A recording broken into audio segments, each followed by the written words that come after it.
Sasampalin ka ng hirap ng buhay na akala mo dati pa chill-chill lang. Marirealize mo na yung salitang hindi pinupulot ang pera na dati naririnig mo lang sa mga magulang mo.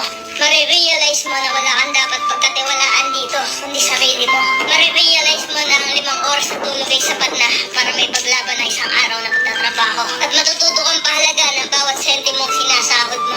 Matututo kang magtiis at magpasensya kahit minsan ikaw ang nasa tama. Matututo kang maging independent o mag-isa dahil wala ka ng mga asahan dito, kundi sarili mo lang. Matututo ka rin ditong lumaban kahit ayaw mo na at hindi mo na kaya, pero wala ka pa rin choice. Wala kang choice kundi kayanin na lang. Marirealize mo na hindi pala totoo yung sinasabi nila na masarap ang buhay dito sa abroad. Kasi pag nandito ka na, masasabi mo na lang talaga sa sarili mo na ang hirap pala. At totoo din yung sinasabi nilang lahat na nasa abroad ang pera, pero wala dito ang saya. Kaya sa mga nagbabalak mag-abroad dyan, patibayan ng loob dito at bawal ang mahina, bawal ang sumuko. Kasi dito mo mararanasan ang realidad ng buhay kung saan patatagan ng loob ang labanan. Alam mo pag nag-abroad ka, matutunan mo kung paano maging madamot. Bakit? Kasi alam mo kung paano kitain yung pera sa abroad. Dito rin nababago ang ugali ng isang tao.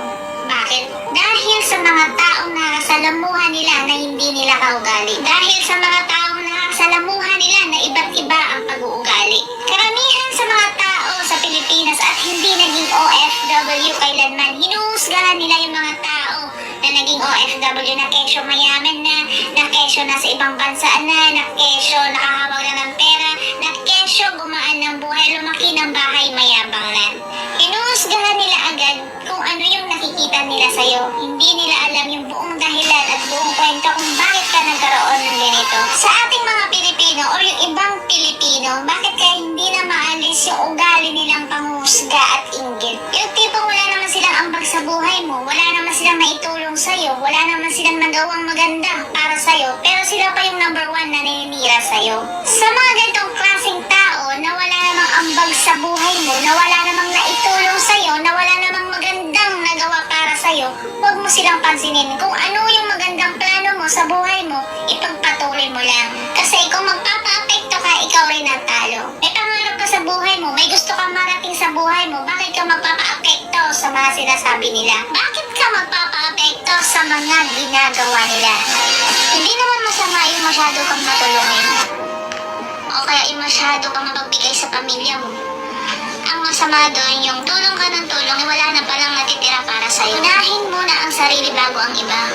Kung yung mga linyahan nila na sinasabi nila ang pera mo ay hindi mo madadala sa hukay, sinasabi yan ng mga taong walang pangarap. Sinasabi yan ng mga taong hindi pinaghahandaan ng kinabukasan. Real talk po tayo. Sa mundong ibabaw, kailangan ng pera.